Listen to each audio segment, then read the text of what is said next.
Podcaster? I hardly know her. Welcome to the I Hardly Know Her podcast, hosted by me, Megan McCaleb. If there's one thing I've learned in this life, it's that I still have a lot to learn. This podcast is your invitation to expand your understanding on all sorts of topics and shake things up a little bit. Listen in and learn something new from the stories, professional insights, and a wide range of expertise shared by me and my incredible guests. And remember, my friends, you don't have to be a big deal to do big things. Welcome to this episode of the I Hardly Know Her podcast. I'm excited, as always, to be chatting with amazing people. I have a very cool guest today who I've known for several years and have had an opportunity to collaborate with and to also experience, of course, my obsession with improv. She has bravely endured several different iterations of how improv can work in the workplace and for personal development, and is an incredibly articulate and driven and inspiring leadership coach. And I just can't wait to dive into all of the goodness of a lot of the things that we get held up on in the space of leadership. And my guest today, Tonya, brings it into focus that we don't have to overthink it.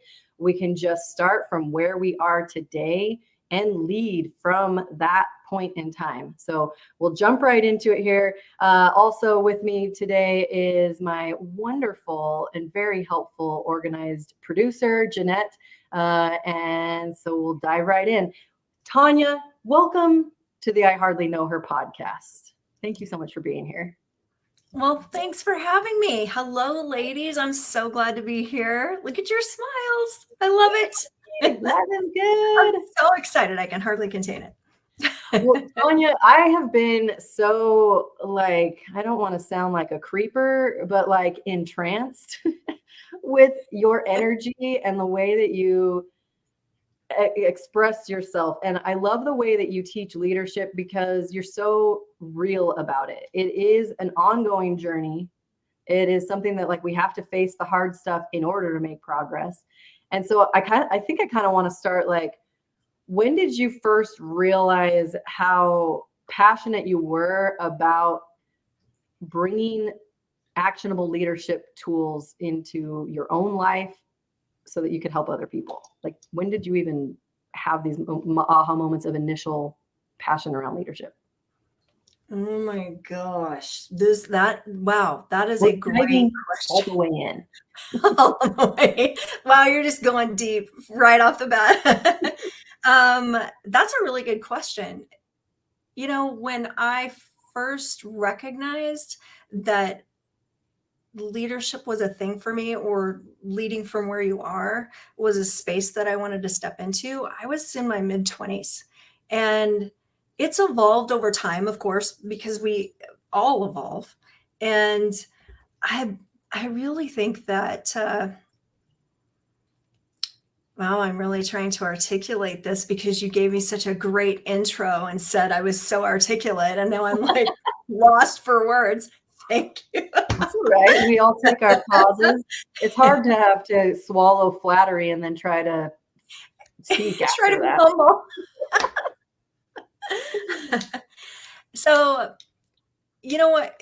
Leadership really has been a part of my life since my mid-20s. And I really noticed, I think over the last decade, how important it is to lean in and lead from where you are. And what I mean by that is it really doesn't matter what your title is, what your position is, what your wealth, your stature, your social status, all of those things. It really doesn't, none of that really matters. It really depends on how you show up every day, because people are watching you.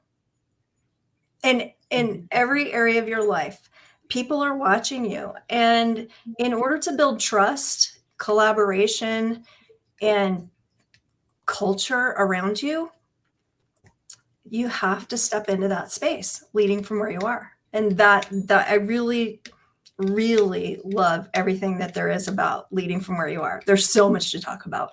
Yeah, cool. Well, I can't wait to hear more. I know for me, when I was in my early 20s, some of the things I learned about leadership were highlighted because I saw things I did not like happening, like I didn't like being part of, that felt very non-leadership-y. And I think it was seeing and feeling things that were not really productive and positive that helped me to start seeking out a better way.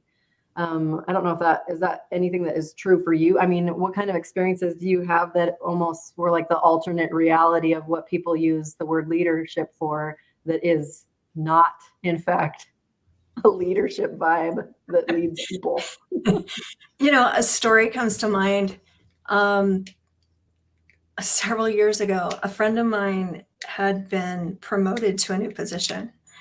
And they were so excited about this new opportunity. And the words that came out of their mouth surprised me the most.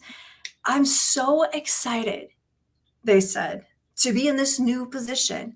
I am really good at bossing people around. And it took me back. I was like, whoa, I'm not really sure that's how it all works.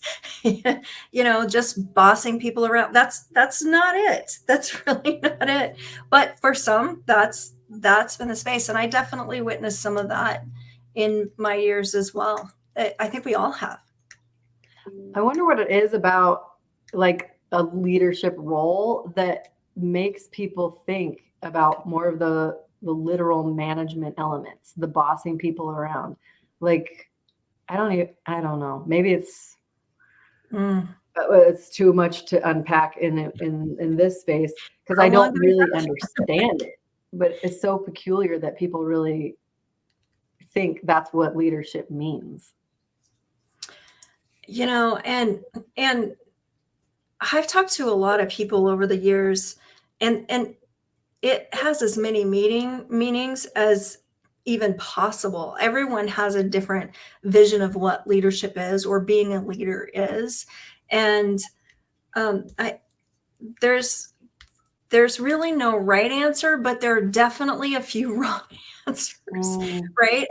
And you can be in a role, but that doesn't give you empowerment. That doesn't, not that I didn't say that right. Excuse me. Let me backtrack here for just a minute. So you can be in a role of leadership, but it doesn't mean people are going to follow you. Yeah. It doesn't mean that you're going to create this culture of respect, collaboration, innovation. You may hit your goals, but it may be really hard. And it doesn't have to be hard. Mm-hmm. It really doesn't have to be hard. I think there's a lot to be said for being a humble leader and not having to take credit for everything that comes through. Yeah. What do you find with like the clients that you work with? Because your area of expertise is really helping people come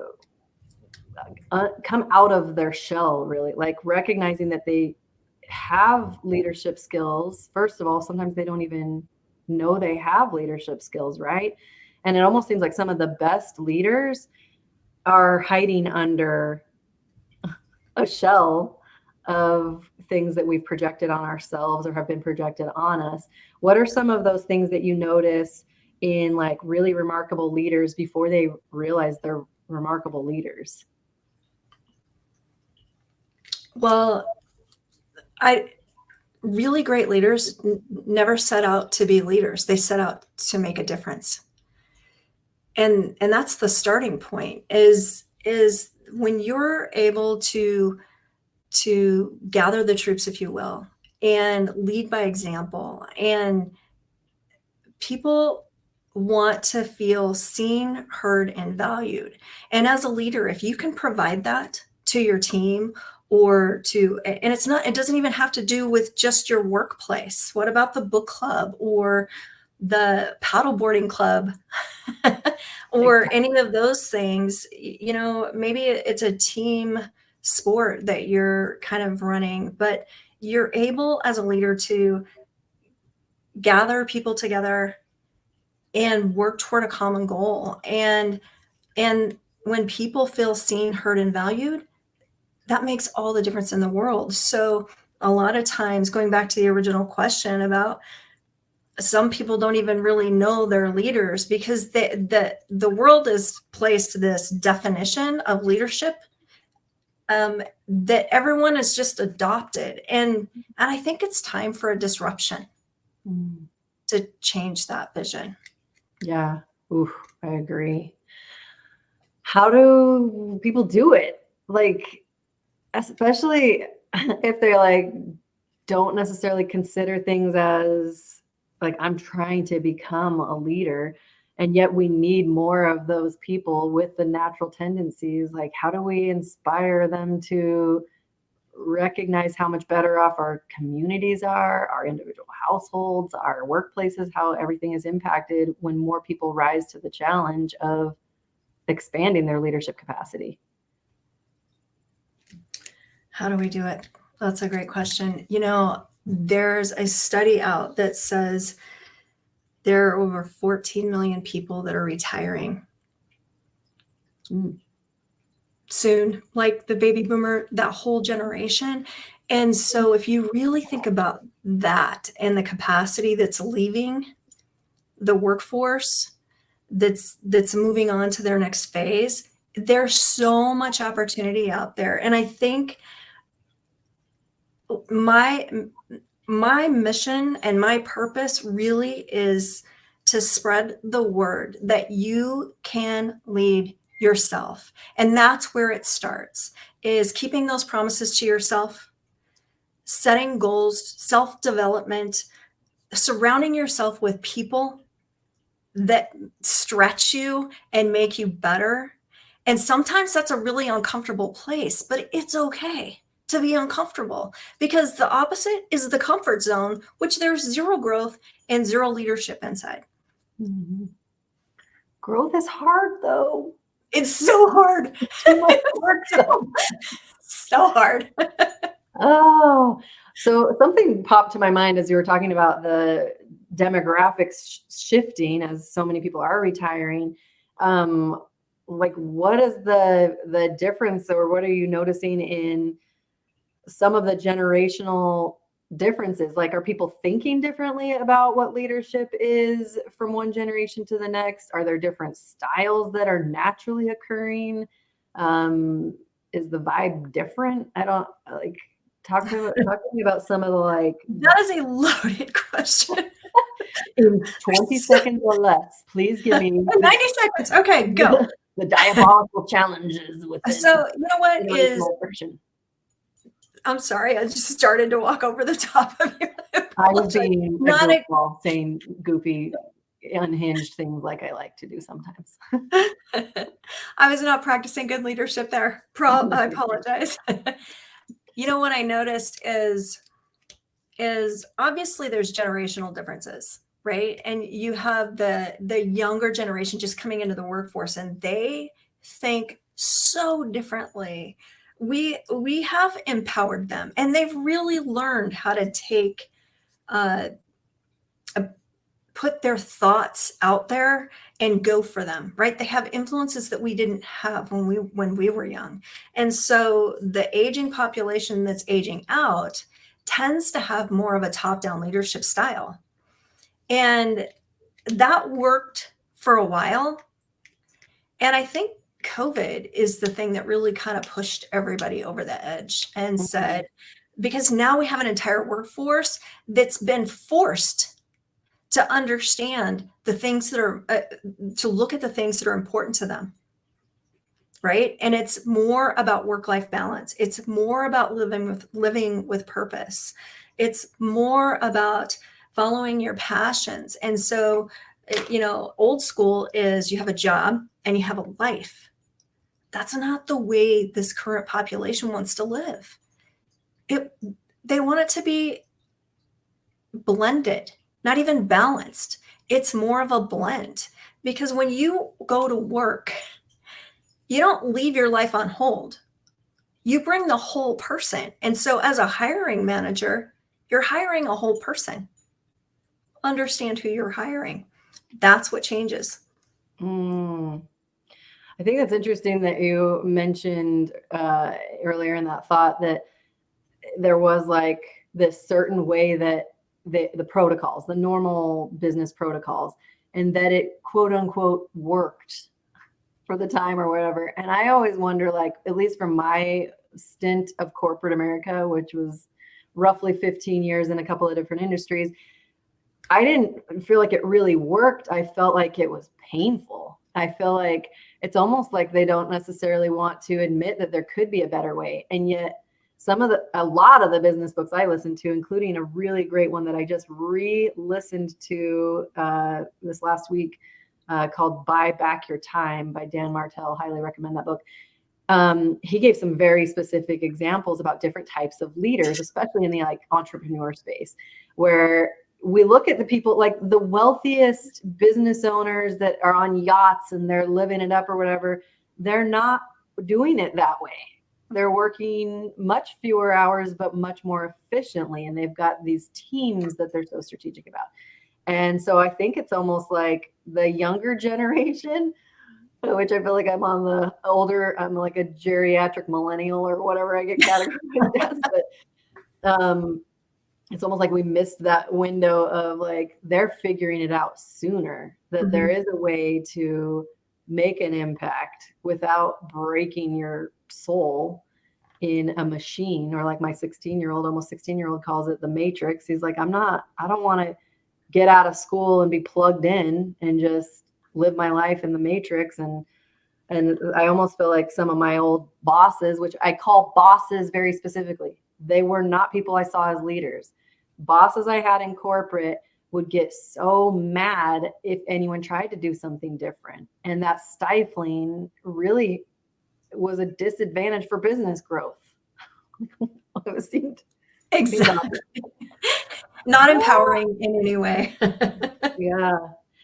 So it'll be interesting when you are in the space of coaching leaders. Are most of your clients are they still working in like a corporate environment, or are these people who have broken free and are working on their own personal projects or entrepreneur space, or is it a little bit of a mix of everything? Where are you spending a lot of your time right now? There's definitely a mix for sure. It's kind of a half and half. I even have a couple of people that have retired from corporate, and they're going through this shift, because every time you take on a new role, whether it's in your career or not, you have an identity shift.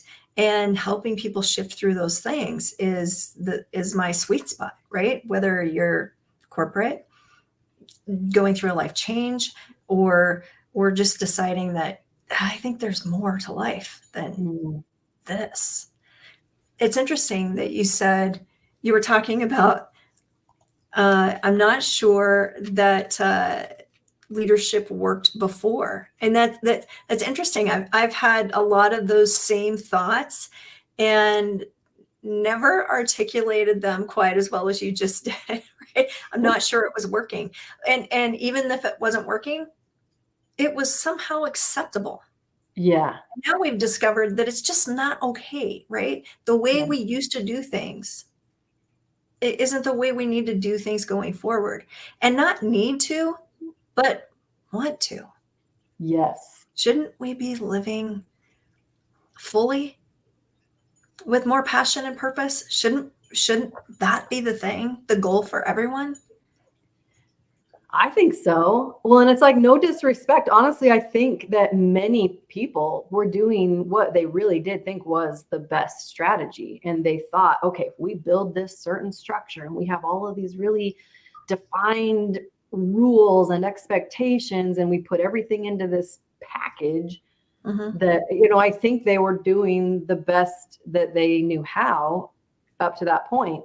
And a lot of what's in growth and the personal and professional development space is asking hard questions. It's looking at the things that we have been doing and seeing if there is a different way, not even necessarily always a better way, but is there options? And so I always want to make sure that I'm not discrediting.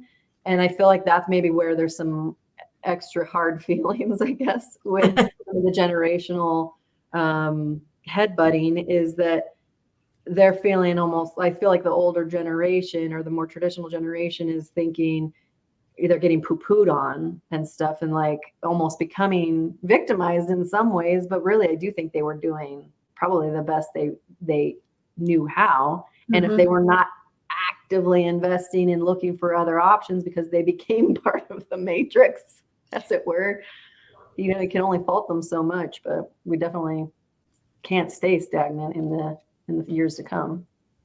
I'd like Go ahead. Can I just pop in really quick? Hey, everyone. Totally. Hi. As another geriatric millennial, as Megan called it. Oh my gosh, you guys. But like slightly on the like younger side of that.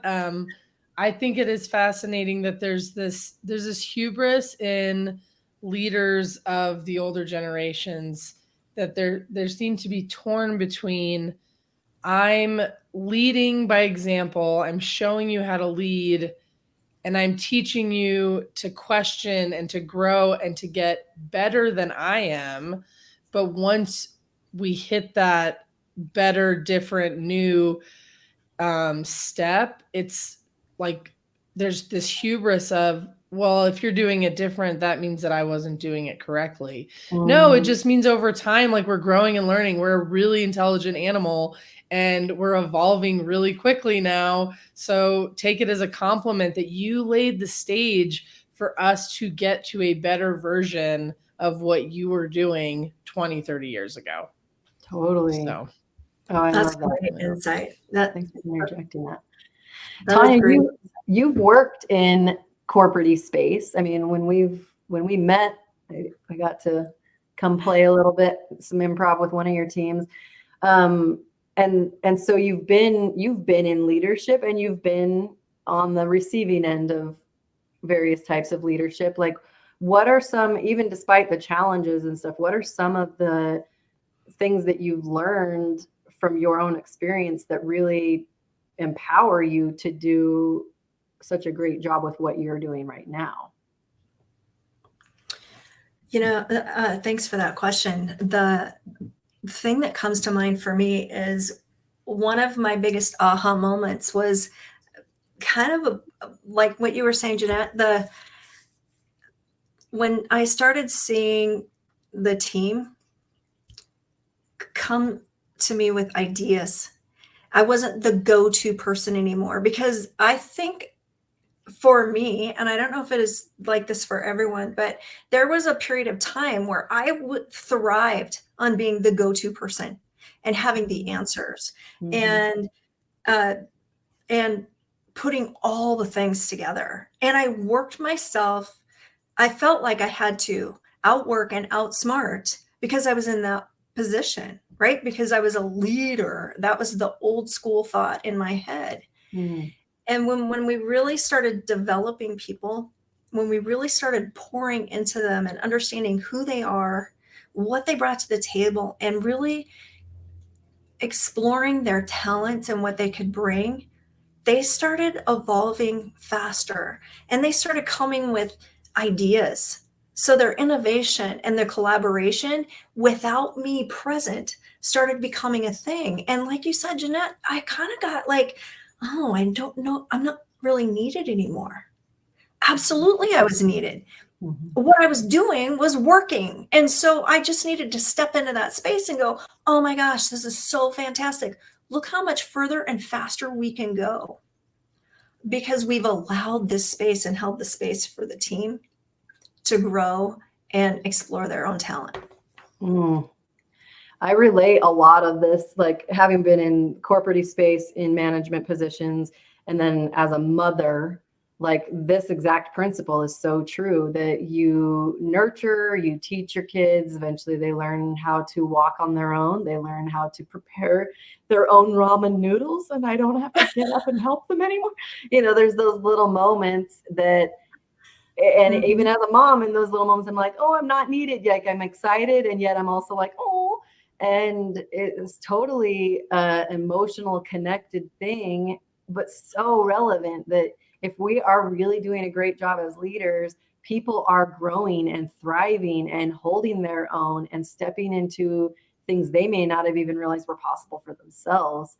And which actually is totally makes me excited about some of the things that you teach specifically. So I really want to switch gears into some of your very pun-tastic teaching tools, which those of you watching on video see that she has a really cute bike in the background on her wall. Those of you listening, Tonya has some really awesome teachable tools that she uses because they're fun and they're memorable and they're actionable. And that is all my favorite things when it comes to someone that is coaching and speaking to the masses on how to be better people. So using your bike method and some of those yummy things, but specifically, if you don't mind, I would love for you to give us like kind of a fast track version of your steer method, especially because a lot of my listeners, I have a mix. They're not all necessarily working people. They are definitely humans who are interested in learning more about things they don't know a lot about, or at all. Like it could just be all the different things. And so thinking of steer in how it really is just helping us on a personal level, whether it's a mom listening, whether it's an entrepreneur listening, whether it's a corporate executive.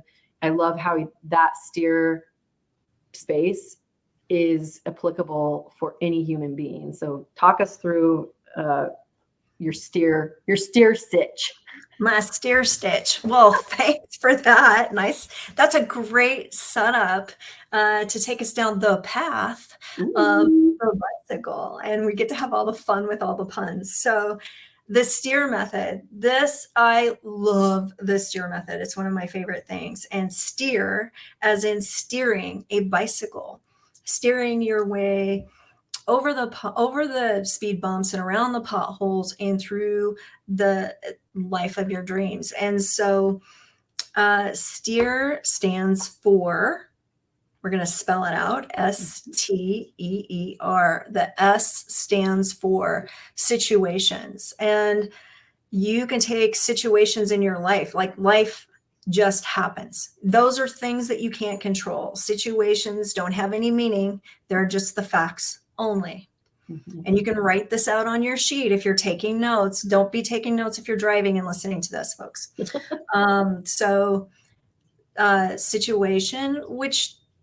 Situation will happen and it will trigger a thought. So once you think about something, then now the situation has meaning for you. And out of 60,000 thoughts that go through your head, sometimes we just get stuck on one or two. Those thoughts actually create emotion. So you've got the situation, the S, T is in thoughts, E is in emotion. So your thoughts create feelings or emotion. So it's how you feel. And when you realize that how you feel is caused by the things that are going through your head, you have a lot of power in your hands. So you've got a situation, follow me here, thoughts, emotion, which cause the effects. And the effects are your actionable items. So your thoughts create your emotion, causing action, reaction, or response. So that's your effects line. When you put all of those things together, you get the results that you have in your life. S, situation, T, thoughts, E, emotion. The other E, the second E, effects is the results. So if you don't like the results you have in your life, go back and change the way you think, identify how you feel, change your actions. The situation won't change, but everything in between the situation and the results, that's where your power is. There you have it. Steer your way. It's so good. And I have seen this in action. I actually invited Tonya into one of my public speaking 2-day immersive strategic speaker a while ago. And to see it unfold in real time, where again, like these are the best kind of tools when they are simple, you can grasp them and you can rinse and repeat. So you're not having to keep like stressing out over things in these ways. And I remember one of the examples that happened that day was with a gal who just bravely stepped up to the plate as you did this in front of the group. And we worked through her specific situation which was about having meaningful relationships in her life, like Mhm. friendships, partnerships. Girl was feeling like she was lacking in all the areas. Mhm. And then it became so relatable to everyone else in the room. The energy around that, seeing you walk someone so delicately and yet like actionably through the steps, it was amazing. Because seeing what her process was and taking it through, like I actually kind of want to do a real example with the listeners too, because it could be any situation. And you proved how much it could work in just those little simple shifts. And sometimes when we do get stuck in that swirl of our mindset and our woe is me and our all the worst case scenarios of things that are happening and we feel stuck, we need some way to break it down to look at it objectively. So how can we do this in like a real time thing? What can we pick that's something that you can work some magic on? Should either me or Jeanette think of a pain point, or what? How do you normally tee it up? I'm trying to remember. That's the part I can't quite remember.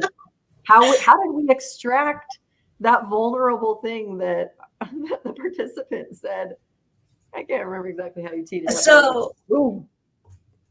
We asked, so do you want to go back through her specific idea, or would you like to step up to the plate? We should do a real-time thing. Let's Okay. the proof All in right. the pudding, as it were. We can do it. I can grab my whiteboard and we can just walk right through it. I think you should grab your whiteboard. And while you're doing that, I think Jeanette and I need to unpack a little thing about what is the proof in the pudding. Where did that cliche originate? Oh my God. Okay. Yeah. Let me We're exit. waiting for you. I'm killing time for you while you grab everything. Anytime I hear like a cliche, I'm like, what was the original usage of that? Did somebody find evidence inside a bowl of pudding? They're like searching for the murder weapon and they go in this guy's refrigerator. I feel like it's old timey. I don't even think there were refrigerators when that saying became a thing. Not. Okay. I was like, I don't how have my- can I do my whiteboard so we can get them to stop about this nonsense? All right. Hold, please. It's almost like one of those examples, though, of like we just hear things and we're on such autopilot. How often do we stop to think about even like the most random things, other than maybe people like have ADHD that cannot resist? But every time I hear it, though, it makes me think of the cooking term of proofing. Ooh. But I don't know, because proofing in baking is when you kind of like let things rise or sit. Ooh, we're ready to steer though. Let's ready to go. We're ready to go, girls. We'll leave you guys on that cliffhanger because I did look it up, but there's honestly like out of the 2 million results, it looks like it's something. There's a judgment involved of how to verify maybe how delicious it ended up being when you tasted something. Well, here's my recipe, and then the good. Well, taste it. Indeed, the proof is in the taste of the pudding itself. Anyway, all right.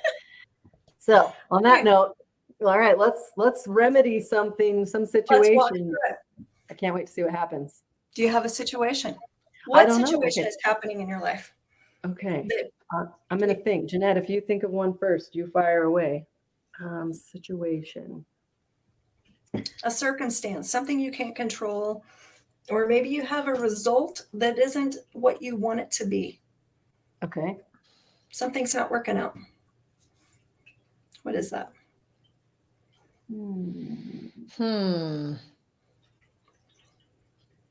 Well, the situation I have is I am planning my mother's 70th birthday, and I don't feel like I have enough support from my siblings.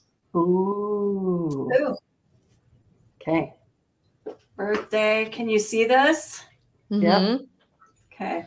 I don't have, like, for whatever reason, this pen doesn't want to work. Okay. So the birthday is the thing. It's coming, whether you like it or not, right? Do you have a date picked? Yeah, it's going to be on her actual birthday, the 17th of July. So that's in 10 days. Yeah, here we go. Okay. So the outcome for this is so that you can, Celebrate my mom. okay, Reward her. Without what? What do you mean without? Ooh. You want to celebrate her maybe without drama from family? Yeah. Oh, I don't Celebrate know. her without. Yeah, I don't want. I want her without her having any. Oh, I wish this would have happened right. Ooh, differently. okay. Oh, good one. Okay. So let's walk through it. So we have the birthday coming up, and it's created a thought or a feeling for you. So which one do you want to explore first? Which one is more present for you right now? Definitely the feeling. I'm an Okay. empath, so it's definitely the feeling. You and me both, girl. So what are you feeling? What are you feeling? So it doesn't have to be a long drawn out thing. It's either sad, angry, blah, blah, blah, blah, you know, those types of things. It's simple and it's, I would say frustrated. oh, good one. Okay. I'm not going to write it all out. It looks like looks like an F word. Sorry. Okay. But for purposes of everybody listening, here we go. Okay. So you're frustrated. Do you know what what's causing that? What are the thoughts that are causing that? Or what are the actions that you're taking or not taking? Yeah, so I mean, pinpoint both of those. So my thought is that um it's not all going to get done and be a quality that I want it to be. And my inaction is almost like I get in this mode of stubbornness, like I'm gonna wait and see if you guys show up the way I need you to. Like I've expressed my needs, I've expressed the frustration. Like I haven't explicitly said it, admittedly. So are you guys going to tune in and rise up essentially to help me? Wow. Wow. Nice. So you've got the birthday coming up, right? You don't feel like it's going to turn out the way you want it to. So what's the point? You're frustrated. You're going to wait it out to see if anybody else steps up, which is making you feel what else? Anxious. It's making me feel anxious, and I'm not even a part of it. I'm like, okay, And here we go. so the current results are nothing's happening. Or I don't want to be the person that puts the word in your mouth, but I'm just throwing things out for you. Yeah, so I guess right now the result is it's the plans have started. I've started making moves, but I guess I'm not as far along in the process as I would hope to be. Like if I was an only child, everything would be done already. Let's just put it that way. Okay. So here it is laid out for you right here. You've got it. Now, when you look at it, what is it? What do you think? I mean, I like answered the question, the problem as we were working through it, right? I mean, I'm just going to do it because at the end of the day, I'm not trying to prove a point to my brothers that they're like slackers. I'm trying to prove to my mom that we love her and we're super excited to celebrate this huge milestone birthday. So I want to just get it done and make it great. So you already gave yourself the result. You just talked yourself through it, right? Yeah. You just talked yourself through it. So this is what you want for mom. I'm drawing a happy face here. You want this for her and for everybody involved. So what do you have to think? Or how do you want to feel? What actions will you take to give you this result? You've identified where you're stuck or what you're feeling. Yeah. And you know the result you want now. And the birthday isn't going to change. This is going to stay the same. It's these things that you have control over, and you get to decide. If I want to feel differently, if I want to feel happy, because I'm drawing another happy face, right? What do I have to think? And what actions do I need to take? I just And need to that's do it. You get to take ownership there. Yeah. No. I'm going to make it great. Doesn't matter what my stinking siblings have to do with it. Cool. There might be some other stuff that we could work Yeah, there's through. going to be residuals That's a one-on-one, afterwards. that's private coaching. Yeah. I love We'll this get to- though, because it's so helpful, I think, even to just see the process of like, what is not being addressed? How do we get to take accountability and ownership over the things that we can control, and at least do what as our best effort to navigate through these things that feel so frustrating. For And this sure. is my takeaway as the observer. Great work, team. Yeah, great job, ladies. I mean, this is the simplest form, right? To just throw it out there and do it that quickly. Typically in coaching, we identify 2 or 3 of these items and we really dive in. Yeah. Why the thoughts, why the emotions, and we can dig in, and that's where transition happens, transformation happens. And so this is just the beginning of it. So good job putting yourself out there. Awesome. Yeah, thanks for letting me put you on the spot. She had no idea I was going to make her get some tools out, bring out the big guns. That's what I love to do, though, is showcase what it is that I know I've seen tools that work. And that's why I'm super excited about being able to bring people on the podcast that I know bring real value into the lives of people that they get to work with. So thank you for engaging with us in that way. And Tonya, it's awesome to watch your growth in your own business ventures and to have seen you kill it on stage with developing a really excellent speech around the same subject, and having seen you work with a group that I trust you with my own clients. And I just super appreciate you taking the time to join us on the podcast and give our listeners a little something to marinate on, to understand how they can look at their situations differently and feel more empowered to steer them in the direction that they would like to head. Amazing. Perfect. Thank you so much for giving me the opportunity. It's been such a treat to be here, and I'm just dumbfounded with words. I can't even talk now. Now I'm processing all of the steer that we just went right? through. Well, I love it. Well, the next time, I'm sure I will have you on again soon. And the next time, another side note is Tonya and I like to get out and paddleboard together. We call those the boardroom, where we get out there and we solve really all of the world's problems in one afternoon of sunshine on the water. So perhaps the next time you hear from Tonya, we'll be doing that a remote version. But thank you guys for listening to the I Hardly Know Her podcast. You can check out more and learn about Tonya. Follow her on the socials. You can find her at tonyak.co and get connected. Find those tools that will help you to understand how you can truly lead from where you are. Thanks again for being on, Tonya. Thanks, ladies.